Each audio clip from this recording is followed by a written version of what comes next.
এখন যে ভিউটা দেখতে পাচ্ছেন এটা হচ্ছে সাজেক ভ্যালি। আর এই সাজেক ভ্যালি এই ভিউটা আপনার বর্তমান নাই, এটা হচ্ছে আগুনে পুড়ে যাওয়ার কিছুদিন আগের সাজেক ভ্যালি এটা। আর আগুনে পুড়ে ছাই হয়ে যায় 22শে ফেব্রুয়ারিতে এই সাজেক ভ্যালিতে আগুন লাগে। আর এই আগুন লাগার কারণে আপনার পুড়ে ছাই হয়ে যায় 32টি রিসোর্ট, 20টি দোকান, 60টি রেস্টুরেন্ট এবং 35টি বসতবাড়ি পুড়ে ছাই হয়ে যায়। এর মধ্যে 19টি হচ্ছে চিত্রপুরা জনগোষ্ঠীর আর 16টি হচ্ছে লুসাই জনগোষ্ঠীর। এই যে এদিকে সামনে যে ভিউগুলো দেখতে পাচ্ছেন এগুলো সবগুলো পুড়ে ছাই হয়ে গেছে। এগুলোর মধ্যে আপনার যেমন রেস্টুরেন্ট আছে সামনে মন্টানা রেস্টুরেন্ট, তারপর আছে মাচাং বিলাস রিসোর্ট, এদিকে অনেকগুলো রেস্টুরেন্ট এন্ড রিসোর্ট আছে। তো সবগুলা পুরে ছাই হয়ে গেছে, যে এদিকে দেখাইতেছি এগুলো সব পুরে ছাই হয়ে গেছে। বর্তমানে এই ভিউগুলো আপনারা আসলে পাইবেন না। আর এটা দেওয়ার কারণ হচ্ছে আগুনে পুড়ে গেছে, তো অনেকেই হয়তো চিনেন না যে কোনগুলা পুরে ছাই হয়ে গেছে। তো এই কারণে আজকের এই ভিডিওটা। তার পাশাপাশি আপনাদের ঘুরিয়ে দেখাবো আজকের এই ভিডিওতে শীতের সাজেক ভ্যালি দেখতে কিরকম ছিল। তো চলুন শীতের সাজেক ভ্যালি আপনাদের ঘুরিয়ে দেখাই কংলাক পাহাড় পর্যন্ত। আর এদিকে দেখতে পাচ্ছেন একটা মসজিদ। এই মসজিদটা হচ্ছে আপনার সমুদ্র থেকে 1800 ফিট উপরে নির্মাণ করা হয় এই মসজিদটা। আর এই মসজিদের নাম হচ্ছে বিজিবি ক্যাম্প মসজিদ। আর এই দিক দিয়ে আপনার নিচে যাওয়ার রাস্তা। আর এই দিকটা একটু দেখাই আপনাদের, দেখেন আপনার মেঘ তো দূরের কথা, কুয়াশার কারণে দেখা যায় না তেমন একটা। আর এদিকে আমার ফ্রেন্ডরা গাড়ি নিয়ে ওয়েট করতেছিল, একটু রেস্ট নিতেছে, দেখতেছে, উপভোগ করতেছে।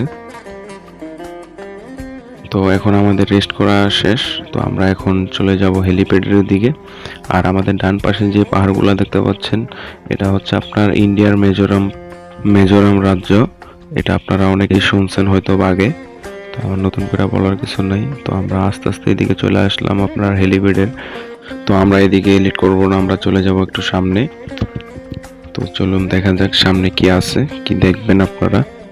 এদিকে আপনারা পেয়ে যাবেন অনেক ধরনের দোকান। এই দোকানগুলোর মধ্যে আপনারা খাওয়ার জন্য অনেক বিভিন্ন ধরনের খাবার পেয়ে যাবেন। আর এদিকে আপনাদের একটু ভালো করে হেলিপ্যাডের ভিউটা দেখে, শীতের মধ্যে আপনার ভিউটা পুরোপুরি অন্যরকম আসে। আপনার অন্যান্য সময় আসলে যেরকম ভিউ পাইবেন এই শীতের মধ্যে আসলে আপনারা এরকম ভিউ পাইবেন না, টোটালি আলাদা একটা ভিউ পাইবেন। যারা মেঘ দেখতে সাজেক ভ্যালিতে আসবেন আমি মনে করি যে শীতের মধ্যে আপনাদের আসা উচিত না, আসলে মেঘ দেখতে পারবেন না। আর এদিকে দেখুন আপনাদের একটু দেখাই, এদিকে পেয়ে যাবেন সাজেক 0 কিলোমিটার সেই পিলারটা। আর এদিকে দাঁড়ায় আছে আমাদের ট্যুর পার্টনাররা, সবাই দাঁড়ায় আছে ছবি তোলার জন্য। তারপর আমরা এদিক থেকে ছবি তোলার পরে চলে যেতেছি কংলাক পাহাড়ের ওইদিকে। আর এই জায়গাটা হচ্ছে আপনার 1800 ফিট উপরে।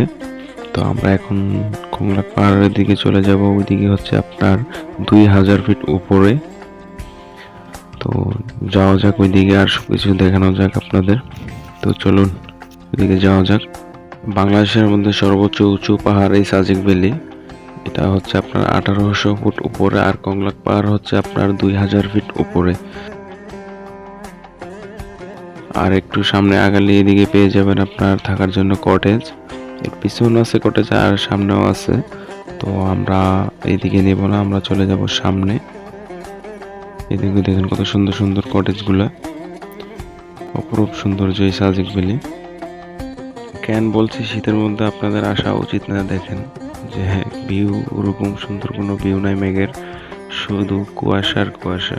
শীতের মধ্যে আপনার তো সুন্দর ভিউ আসে না, সবকিছুই অন্যরকম একটা ভিউ আসে এদিকে।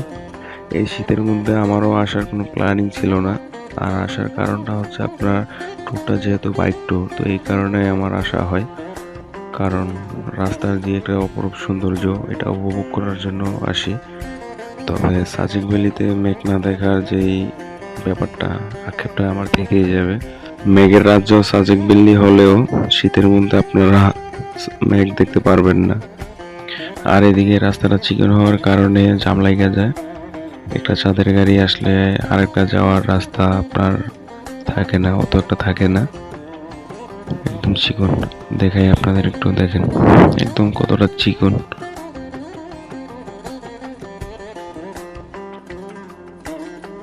আস্তে আস্তে আমরা অবশেষে চলে আসি কংলাক পাহাড়ের এদিকে। আর কংলাক পাহাড়ে আপনারা আসলে এদিকে ট্রেকিং করে একদম ওই যে দেখা যাচ্ছে উপরে ট্রেকিং করে যাওয়া লাগে। ওদিকে আপনার বাইক বা অন্য কোনো গাড়ি যাওয়ার কোনো রাস্তা নেই। ওইদিকে আপনার একমাত্র রাস্তায় হচ্ছে ট্রেকিং করে উপরে চলে যেতে হবে। এদিকে দেখাই আপনাদের একটু ভিউটা। আর যত গাড়ি আসে আপনার কংলাক পাহাড়ের এইদিকে সব গাড়ি আপনার এইদিকে ইটন নিয়ে চলে যায়।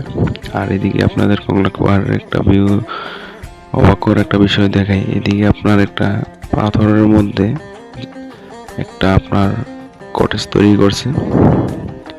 কংলাক পাহাড়ের সর্বোচ্চ চূড়ায় আমরা ট্রেকিং করে ও না উঠে এইদিকে চলে আসলাম। তার কারণ হচ্ছে আমাদের এদিকে আগে রুম নিতে হবে, ফ্রেশ হতে হবে। তো এই কারণে আমরা এদিকে চলে আসলাম। এদিকে আমরা রুম খুঁজে নিব।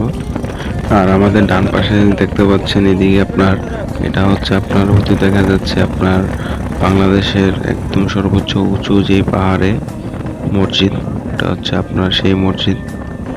আর এদিকে আপনারা থাকার জন্য রুম পেয়ে যাবেন। অনেক রুম খালি থাকে, শীতকালে আপনার অনেক রুমই খালি থাকে। অনেক কমের মধ্যে থাকার জন্য রুম পেয়ে যাবেন। শীতের মধ্যে আপনার প্রায় কমই থাকে, শীত ছাড়া আপনার তখন থাকার জন্য অনেক সময় দেখা গেছে রুমও পাওয়া যায় না, রাস্তার মধ্যে অনেকের ঘুমাইতে হয়, এরকমও সময় অনেকের কাছে। এটা আমরা কম বেশি সবাই জানি। দেখেন এদিকে কি পরিমাণ রুম। ভিডিওটা খুব বড় হয়ে যাচ্ছে। আবার আমরা এখন রুম নেওয়ার পালা, তো এই কারণে অনেক কিছুই কংলাক পাহাড়ে ট্রেকিং করে উঠলাম না। তো এগুলো আমরা পরবর্তীতে আরেকটা ভিডিওর মধ্যে দিয়ে দেবো, কংলাক পাহাড়ের ভিউ কীরকম আসে আর রাতের ভিউ কীরকম আসে। সম্পূর্ণ ভিডিও পরবর্তীতে এই পেজে দিয়ে দেব, তো আপনারা চাইলে পরবর্তীতে দেখে নেবেন। আর এদিকে আসলে আপনারা পেয়ে যাবেন আই লাভ সাজেকের যে লেখাটা, এটা হচ্ছে আপনার ওই তো বাম পাশে দেখেন, একটু ভালো করে দেখে আপনাদের ওই যে দেখেন। আর এদিকে হচ্ছে আপনার ইন্ডিয়ার মিজোরাম পাহাড়, এটা হচ্ছে মাসাং বিলাস রিসোর্ট। বর্তমান আসলে আপনারা এই রিসোর্টগুলো পাবেন না, না থাকার কারণটা আমি আপনাদের শুরুতেই বলছিলাম যে পাবেন না কি জন্য। এখন বর্তমানে এই বিগুলা পাইবেন না আপনারা, আগুন লাগার কারণে সব পুরো ছাই হয়ে গেছে। বর্তমানে এগুলা কোনো কিছুই নাই। তো সবাই ভালো থাকবেন, সুস্থ থাকবেন। ভিডিও ভালো লাগলে শেয়ার করবেন আর অবশ্যই পেজটা ফলো দিয়ে দিবেন। দেখা হবে আমাদের নতুন কোনো লোকেশনে। কাউসার অন দ্য গো বাংলা পেজের সাথে থাকার জন্য সবাইকে ধন্যবাদ।